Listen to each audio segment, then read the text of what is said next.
اس بارے میں بھی عرب میں آپ دیکھ لو نہیں ہوتی تاخیر کہ فلانے کی رونمائی ہو رہی ہے، منہ دکھائی ہو رہی ہے. دلہن تھوڑی ہے جس کی منہ دکھائی ہو رہی ہے، میت ہے بھائی، مردہ ہے، اس کے کپڑا ڈال کے چھپاؤ، وہ دکھانے کی چیز نہیں ہے.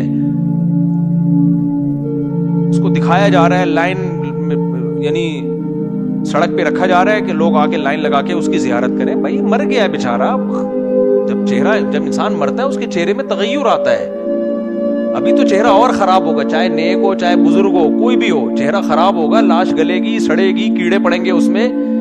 یہ جب بھی ممکن ہے جب لاش خراب ہو نا، تبھی تو مٹی منہا خلقناکم ومنہا نعیدکم وفیہا نعیدکم. اللہ کہتا ہے میں نے مٹی سے بنایا اور مٹی کر دوں گا تمہیں دوبارہ. تو مٹی کرنے کے لیے لاش کا سڑنا ضروری ہے یا نہیں ہے؟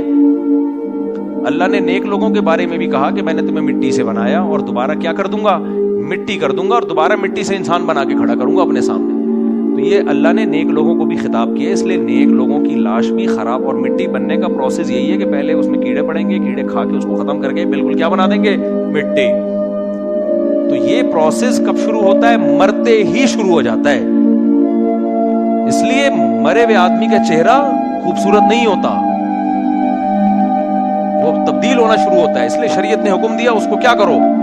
فوراً چھپاؤ اور قبر میں لے کر جاؤ اس کو. اب اس کے اعمال اس کے ساتھ جائیں گے، بس اب پرسنالٹی نہیں جائے گی. جیسا مردی تھا خراب ہو کے ختم ہو جائے گا. اب روح رہ گئی ہے جس کو ثواب یا عذاب ہوگا. تو اس لیے چھپانے کا حکم ہے. تو ہم دکھا رہے ہوتے ہیں 24 برف خانے میں رکھا ہوا ہے کوئی، یہ بے اکرامی ہے میت کی. عیدی سینٹر میں 2-3 دن لاشیں پڑی رہتی ہیں. جاپان سے فلانا آ رہا ہے، لندن سے فلانا آ رہا ہے. بھائی جو بھی آ رہا ہے، بیٹا بھی ہو جو بھی ہو کوئی بات نہیں. اس کو بولو بیٹا انتقال ہو گیا، سب نے جانا ہے، آپ پہنچ جانا تعزیت کے لیے، لیکن ہم کفن دفن کر کے ان کو قبر تک پہنچا رہے ہیں، آپ ان کے لیے دعا کرنا، ٹھیک ہے نا. تو یہی ہوتا ہے بیٹوں کی وجہ سے تاخیر، فلاں کی وجہ سے تاخیر. یہ جو حدیث میں آتا ہے نا، زیادہ لوگ جب جنازے میں ہوتے ہیں تو دعا قبول ہوتی ہے اور میت کو فائدہ ہوتا ہے. یقیناً یہ صحیح حدیث ہے، لیکن ہمارے حضرت فرمایا کرتے تھے یہ اس صورت میں ہے جب جنازے میں تاخیر نہ ہو. تاخیر کر کر کے پورا شہر اکٹھا کر لیا تو یہ سنت کے خلاف جنازہ ہو رہا ہے، اس میں امیدیں نہ لگائیں. پھر اللہ کر دے تو ایک الگ بات ہے،